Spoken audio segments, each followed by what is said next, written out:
Karangtengah, salah satu kecamatan di Kota Tangerang yang telah berdiri sejak tahun 2000 dan saat ini memiliki padatan penduduk berjumlah 1.117.440 jiwa.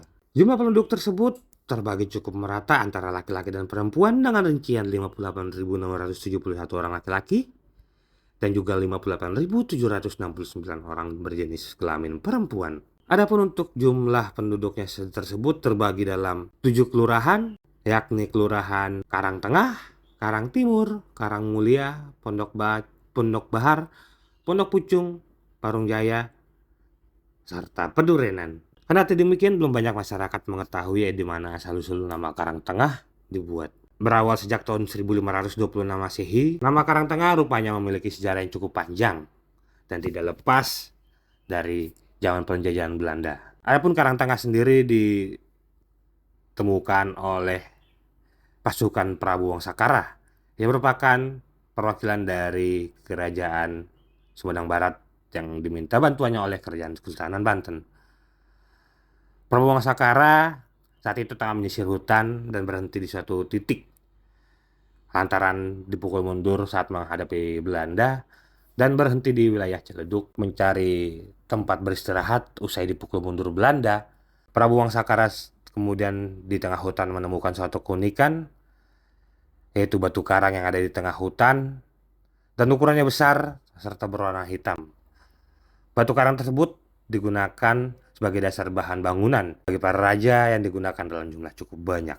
Seiring berjalannya waktu, ratusan tahun kemudian, masyarakat mengenal suatu wilayah tersebut bernama Karangtengah, yakni batu karang yang berada di tengah-tengah hutan. Prabu Wangsakara bersama beberapa pasukannya larilah ke daerah sini. Dulu masih hutan. Di tengah hutan dia menemukan batu karang. Artinya bukan karang yang di laut.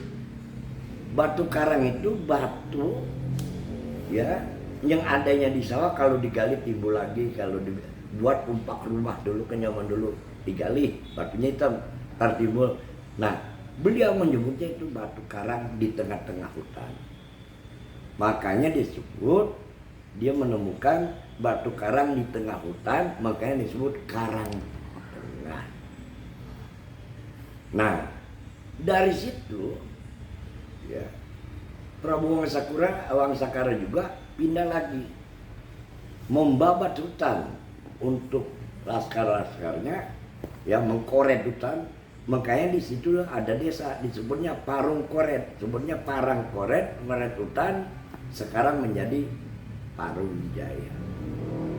Desanya sekarang pluralnya menjadi Parung Jaya. Nah, bukti sejarahnya ada sejarah namanya kecimpul di situ, ada baju kerajaan, ada sumpit, tapi orang itu nggak punya istri dan dari mana datangnya belum lama meninggal. Itu ada yang dekat Bendungan Polo, namanya Ketipu. Jadi apa namanya itulah sejarah Karangtengah secara singkat. Dulu pada tahun 80 terjadi pemekaran Karangtengah dengan Karangmulia. Awalnya bukan Karangmulia, Karang Utara. Saya menolak keras pada waktu itu dengan nama Karang Utara. Karena Karangmulia ini nama yang bersejarah, ada yang menamakan dari kesultanan yang mesti kita muliakan orang ini. Makanya saya di DPR pada waktu itu saya minta nama ini menjadi Karangmulia. Kita memuliakan orang yang menemukan karang itu dan menamakan Karangtengah. Jadilah Karangmulia. Gitu.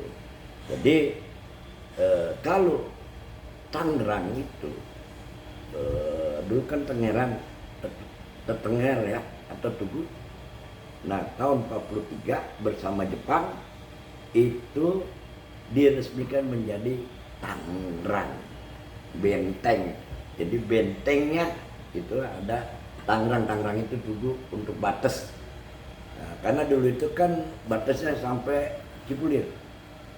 Dulu Ciledug itu batasnya Cipulir, Pondok Aren. Ini luasnya kayak apa? Nah sekarang ya berdasarkan pemekaran dan lain sebagainya, dan juga dulu ada pada tahun 76 terjadi kesalahpahaman antara Ali Sadikin dengan Anggun Naipi, maka dibentuklah namanya apa itu, kesepakatan lah gitu. Jadi radius berapa kilo itu ditanggung jawab oleh DKI, pembangunan musola dan lain sebagainya, itu memang terjadi pada waktu itu kesepakatan. Makanya kesimpulannya bahwa tadi saya bilang Banten itu kan binekannya 1506 sampai dengan 1816, dan ditugaskan Sultan Mahmud untuk menyebarkan agama Islam sampai ke ujung kulon Badak Bercula satu. Itu tugas dia. Nah, yang kedua, Tangerang itu diresmikan namanya menjadi Tangerang itu tahun 1943, zaman Sultan Ageng Tirtayasa. Nah, untuk Karangtengah pertama ditemukan Ciduduk. Ci itu air, begitu pusat-pusatnya di mana? Rawa Kambing. Dengan fakta sejarah gedung Belanda itu ada. Nah, kenapa selanjutnya disebut desa peninggalan? Karena banyak peninggalan-peninggalan orang Banten yang meninggal di situ, makanya desa peninggalan keramatnya kebantenan namanya. Sekarang masih itu namanya. Nah, kalau Karangtengah tadi menemukan satu di tengah hutan batu karang, bukan karang laut, batunya itu. Camat Malkan pernah membuat prasasti karang, tapi karang laut. Ini nggak bener, dia bilang nggak ada di sini laut. Akhirnya diganti dengan gambar karang yang hitam itu. Jadi itu singkat daripada sedikit sejarah yang saya tahu.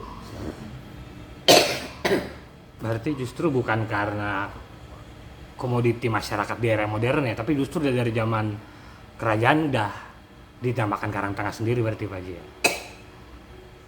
Yaitu dinamakan Karangtengah itu sejak Prabu Wangsakara bersama laskarnya ada di tengah hutan menemukan batu wadas atau batu yang dia sebut batu karang di tengah hutan, makanya dia menamakan Karangtengah.